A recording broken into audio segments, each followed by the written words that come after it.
Welcome to Shorty SuperCoach and welcome to another player profile. We're going to get stuck into James Sicily today, but just before I do, just a couple of little shout outs. Just wanted to thank all the subscribers who have come on board in recent time. The numbers have been really good. Plenty of subs getting on board each day, so thanks to everyone who's recently come on board.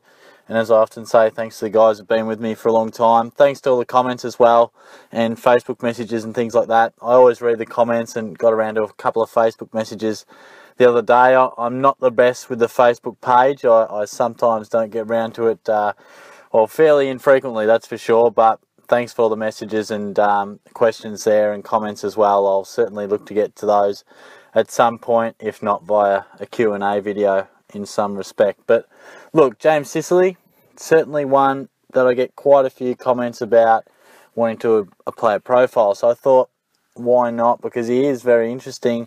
And I remember last year looking at him, watching him, thinking, this is a bloke we've got to consider in years to come.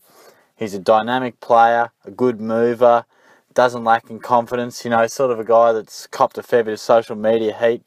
We love to hate him in a way, but I think he's a guy we've got to consider for our SuperCoach side.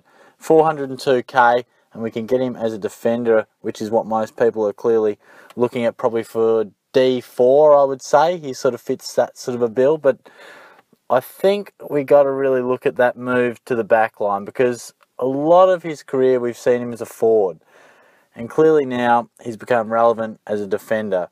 I thought he always had a few tricks as a forward, looked fairly reasonable up there as well. He's a big kick, a very good mark. And all of a sudden he moved to the back line, and I thought, this is just a bit of an experiment, just giving, a bit of a education, really, get a bit of a defensive side into his game. But he's really made it his own, and there's a spot there for him. Obviously Hodge is gone, Birchall is injured at the moment, and certainly an elder statesman now. So Sicily is a guy that there's a position there for him to be an absolute rebounder, and along with Ryan Burton, that's a pretty dynamic couple of halfback flankers there. So let's look at the numbers, and it is the last 9 games I want to focus on, or at least 9 that I've picked. I have taken out the game against Carlton where he racked up 10 clangers and just 25 SuperCoach points. That was one game after he'd been in good form, and the Blues really went after him. They thought, we can ruffle this young man's feathers. And ruffle them they did. He really got sucked in, gave away frees, and just had an absolute howler. So I have cast that one aside, even though I do believe he is still a little bit susceptible to that sort of attention. He's a bit of a young, hot-headed man. But we will look at what will be 9 of his last 10 games, but I want to look at those after round 14. Made the switch in round 14 onwards. Rebound 50s went way up, spiked in the intercept possessions, often hitting that 20-plus possession mark, even hitting the 30s at times. But some of those numbers, 93, 87, 109, 46, 104, 97, 130, 107, and ended with a 116 SuperCoach points. That gives him 98.8, and as you can tell, just that 46 in there was really, along with the 25, which we have already spoken about, was the only blemish there. And if you really want to look at the last 5 rounds, well, he averaged 110.8. Now, I think the last 5 rounds is a bit of a small sample size, but if you extend it to 9, that's a fair chunk of a season, and it clearly shows what he can do, because they're the only games that he spent in that position. Now, I know he was targeted in one of those games, was sucked in a bit. You'd like to think he would learn from that, and he's got a bit of a hot head, there's no doubt about it, but a year older, new pre-season, they would have worked with him with that. You'd like to think that he won't be having that sort of a howler, and he'll learn to deal with that type of attention. So, hence I've allowed him a bit of an out there, and we won't include that into the stats. So I think if you want to look at that as a sample size, as a defender, we're looking at mid to high 90s, which is extremely impressive for a guy at 402k. I guess the question is, can he produce that for a full season? And can he produce that once clubs have now seen what he's capable of? Start of the season, teams have been doing their homework. Do we pay a little bit more attention to Sicily off a half-back line because he's so damaging? They're all the things we've got to talk about. So where am I with Sicily? I'm a big fan of him as a footballer. I think he's extremely powerful. He's got all the weapons you'd like in a halfback flanker, even just a footballer.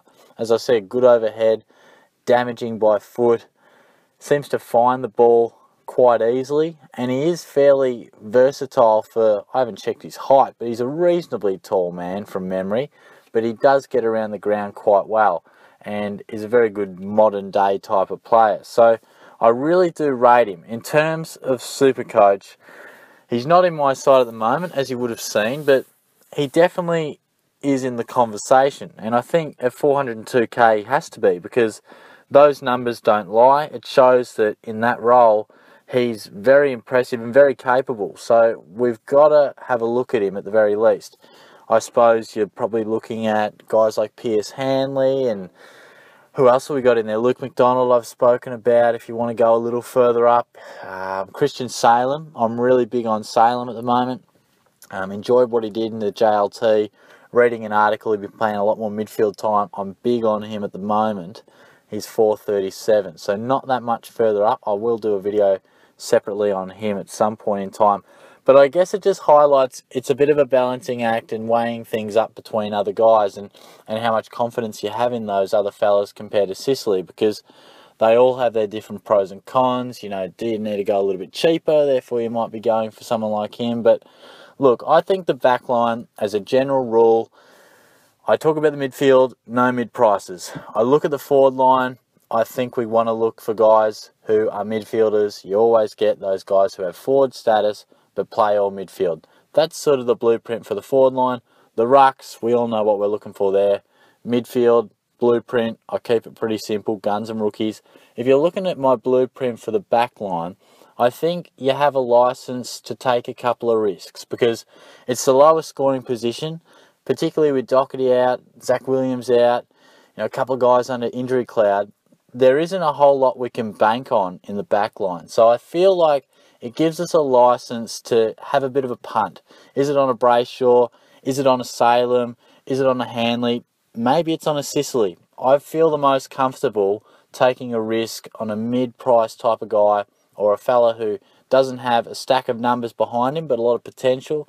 I feel more comfortable taking that sort of risk in the back line, because I feel you have a little bit less to lose. You know, if it goes wrong, well, you probably haven't sacrificed a bloke who's averaging 110 to take this punt. You know, you aren't really looking at too many defenders who average 100, where if you take a punt on a guy who's around 350, 400 in your midfield, well, you've probably sacrificed getting your hands on someone who's very capable of averaging 100 plus.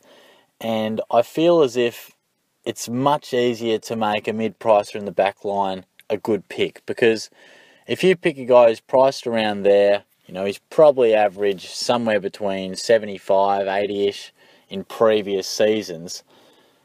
For him to become a good pick in the back line, well, he's probably only going to up that by 10 to 12 points. You know, maybe into the low 90s, all of a sudden he's been a very good pick, a bloke that can be on the list for some time, or at least your list in the back line. Where often in the midfield, to be a keeper, we need you to be 105 plus. And it seems so rare that we can get a guy 350 to 400 who does that.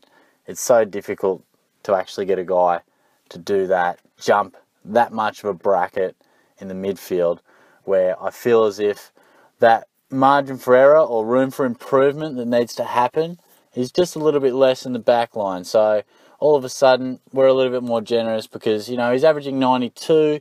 You know, maybe that's not acceptable in the forward line. Maybe it is, but certainly not in the midfield. You know, back line definitely is. So that's where I'm at with that. In terms of Sicily himself, I am more of a rap for the likes of Salem, even McDonald. I know he wasn't great in the first match. I am a bigger fan of Hanley as well. They're the three guys that are vying for my D3 and D4 at the moment. Sicily has got to be in the next rung. Now, what separates him from being in that top bracket? Not much at all. Mainly that midfield factor. I love to get midfielders into my side. McDonald and Salem, top picks, talented men who are going to get opportunity. That's what I like about them. Really impressed with that, and they're going to get midfield minutes. Hanley, well, we know the story there. We know what he can do. Sicily, there's nothing wrong with being a really offensive halfback flanker. We know they can score points, but that's just a slight element. Probably the more important element or relevant part of it is I don't have as much trust in him. Now, is that because he's a bit of a hothead? Probably. Maybe it is. I just have a little bit less faith in him being a consistent performer from week to week. That's the only thing, and I probably can't paint it out to you in any numbers or any proof, but I just feel potentially he'll be a little more prone to throwing in the odd 50 or 40.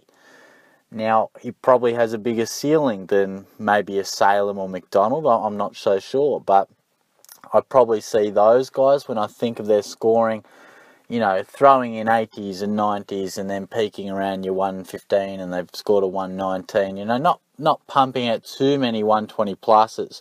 Where Sicily, with his intercept style and rebound attack, he is capable of 130, and he did show that he could do that.